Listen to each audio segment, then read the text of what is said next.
Hello, hello. How are you? ¿Cómo está mi gente? Welcome back to Life Trials by EAC with your favorite Playboy model and political analyst, Miss Elizabeth. I hope everybody's doing very well. Thank you so much again for joining me and tuning in to this amazing episode. It is a beautiful day today here on the east coast of Florida. Right here in Davie, it is about 2:19 p.m.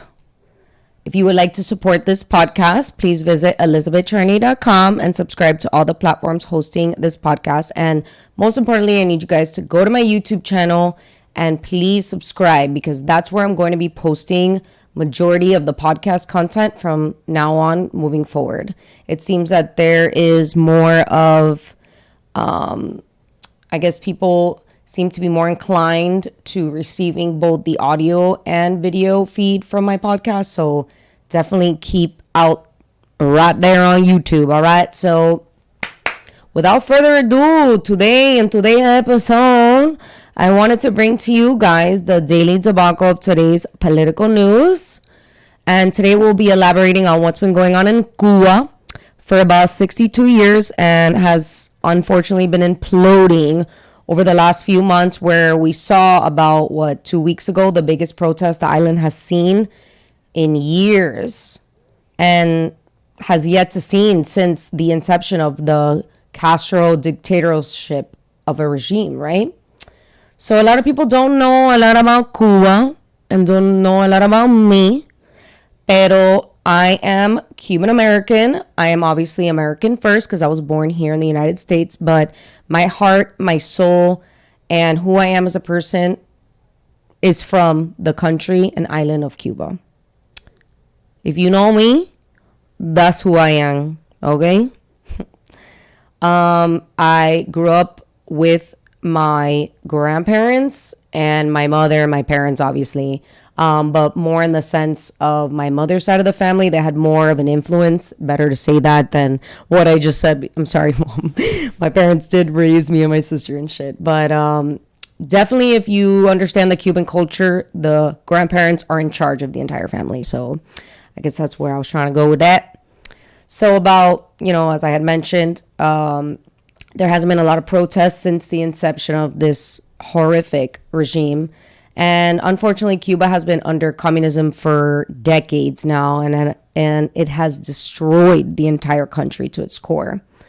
As of today is July 27, 2021, the country still, utilizes transportation from the 1950s, literally. They literally still use horses and carriages to get around. I mean, people over the age of 7, and this doesn't include pregnant women, cannot get milk. Basic essentials are non-existent in the island. Okay? Toothpaste, pan, bread, arroz, frijoles. They only give you a certain amount of rice and beans for your family every day. And the government tells you what you're going to eat, how much you're going to make, where you're going to live, and what you do your everyday life.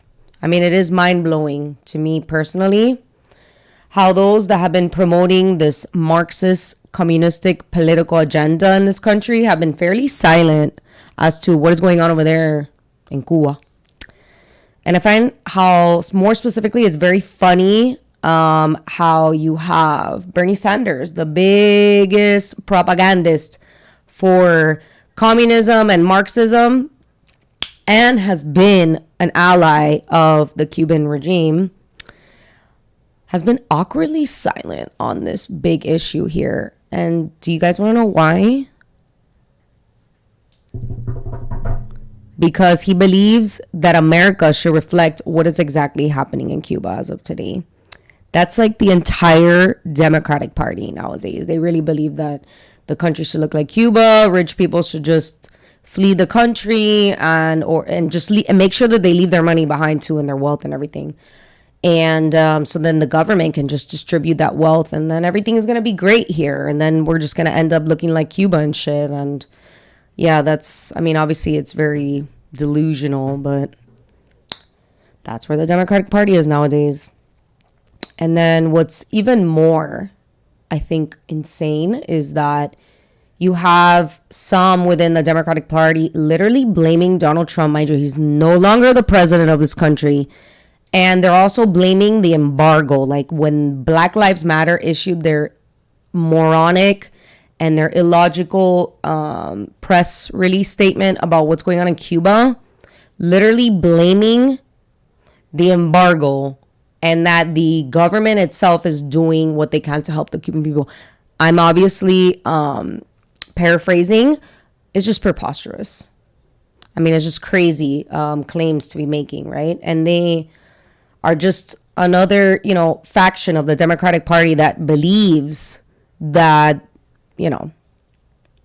the embargo has something to do with it, when in reality it has absolutely nothing to do with the issue at hand. And they really state that this is the reasoning behind the uprising of protests in Cuba. I mean, it's just really preposterous claims being made by very moronic politicians that hold a lot of power, which is very scary, like AOC literally siding with the dictatorship of a government versus being with the people of Cuba. It don't make no sense. It don't make no sense. ¿Tú entiendes? Porque yo no entiendo a esta gente. Do you understand these people? Because I don't understand them, let me tell you. It's crazy. It's so crazy. And I just want to kind of, briefly elaborate what is really going on in Cuba, They want freedom. It's freedom, okay? It's freedom. They don't want Maxim. They want a freedom, okay? And the first things that Americans need to understand here is that the Cuban people, they don't give a fuck about the embargo being lifted. They don't want vaccines. They don't care about food. What they really want is political freedom and not to be in fear of retaliation for dissenting, for having political dissent. And that's what American politicians need to understand. I'm not sure why they haven't been able to comprehend this after 62 years of having individuals fleeing the island, sailing ashore 90 miles from Key West. And what's really even more frustrating is that the Cuban people definitely do not want this new, failed, implemented garbage of a policy that the Biden administration wants to have and allow those that have family in the U.S. to be able to send money freely. Like, oh my God, that guy, that man. Does he not understand that there's only one bank that operates for the nation of Cuba? And it's not even in Cuba, it's in Panama. And they take about 10% of whatever is sent, and then it's redirected to the government of Cuba, and then they distribute that money to the people. I'm not sure if the administration is coherent enough to comprehend international affairs like this, but, However, I mean, that's not even the fucking problem. And do you know why that the administration is allowing for this to happen? It's because they know that the Cuban people are not subject to the government's whims. They believe in independence. They believe in self-reliance. And unfortunately, to the Democratic Party, the Cuban people are not a feasible voting group. And the Democratic Party can't really benefit from them. So that's why there's this battle within the administration to either do something or do nothing about it, because half of their party or majority of their party aligns with the government's policies in Cuba. So it's really scary, And why do you think it is that the Biden administration doesn't have a policy that immediately sends back those who cross at the southwest border illegally for economic refuge, but won't allow Cubans to flee the island for political persecution reasons. Do you want to know why? You want to know why, right?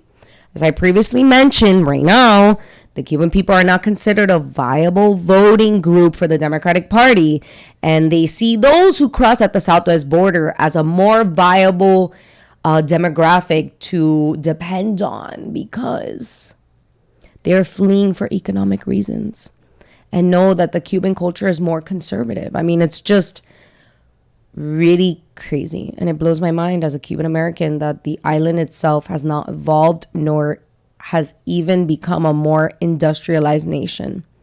They still use horses and carriages to get the fuck around. I mean, it's really sad and disgusting that you don't see that in Mexico, in Guatemala. You don't really see that much now anymore in Honduras. You know what I'm saying? It's developed over the last, few decades and stuff. And yeah. And what's even more crazier is that the Cuban people are fleeing from those that are fleeing from their country don't even want to leave. They just want political freedom in their nation and economic prosperity in Cuba. And it's not like what you're seeing at the southwest border, which is, outrageous insanity that we have our borders open. Like, hey, coming, no problem. Yeah, there's people flying from all over the world, Africa, Asia, Cuba, Haiti, flying to Mexico, and then walking right over the border. And then, mira, ya van a estar processed. I don't even know how to say that in Spanish. I guess I just made up a Spanish word. It's crazy. And the Cuban people, they don't want to leave their island. They want to make it better, The people that are coming from the southwest border, they don't give a fuck. They heard the policies that are being implemented by this current administration, and they're like, vamos para America. Vamos, come on over, bro. We're giving away fucking free healthcare, free education, free housing, fusta, free insurance. Está enfermo esta gente, bro. So to kind of wrap up today's episode, what is going to happen with Cuba? This is my opinion, okay? It's really up to the administration to implement a very harsh, in my opinion, a military-style intervention on the island, or make some type of military threat, have other big nations to align with us to be a lot more harder in, forcing the, dictatorship to allow for people to dissent without fear of death, without fear of jailing, which is honestly what is going on in Cuba violates a lot of international laws, the Geneva Convention, those specific laws with respects to allowing the population to dissent without fear of massacre, genocide, and shit like that. And that's what America needs to do. We need to be the police here because nobody else is going to save the Cuban people except for America. And more of a bigger reasoning that America needs to intervene is because of the fact that Cuba is 90 miles off the shores of Key West. And what's even scarier is that that you got China and Russia involved in what's going on in Cuba right now. And we need to have a talk with China and Russia and those that are interfering on the island, because to know that we literally have those two superpowers surrounding the island of Cuba and could at any moment become, just a scary national security problem for America. And to even have and to know that we have not only Russia, but China over there 90 miles from Key West, or may start to arrive very soon, is a national security threat. And we should have been involved as soon as we heard about this, because to be so close to the US and for us to allow for this to evolve into the disaster that it's becoming, that it's ultimately being discussed that there could be a massacre of my people possibly going to happen, or to even think for a second that we may see China and Russia military intervention on the island is a fucking real thing. And this administration, I'm not sure if if Joe Biden is there coherent to understand and comprehend, or if anybody else on the on his little cabinet and what is going on over there? Do you guys not see what's going on 90 miles from America? I mean, it's just crazy. Forget about the fact that these people they vote in a specific way, or they may, live a certain lifestyle that is not, in cahoots with the Democratic Party. But the fact that this is becoming a growing national security issue and we're doing nothing about it, we better get ready, and these people better do something, bro, because if there's a massacre of my people by foreign forces next year, the House and the Senate gone from these people. And then when it's time for the presidential election, remove these people, because they obviously don't know how to run a country. If you enjoyed this episode, please like, share, and subscribe to my YouTube channel, my website, and all the platforms that are hosting this amazing podcast, Life Trials by EAC. Please also consider supporting my podcast on my website at elizabethcharney.com. I will be so grateful and are so grateful for all the generous donations that have been given to this podcast to keep it running. I am super, super grateful for each and every one of you. It doesn't matter how much you donate. It all is extremely appreciated. And donations are run through PayPal.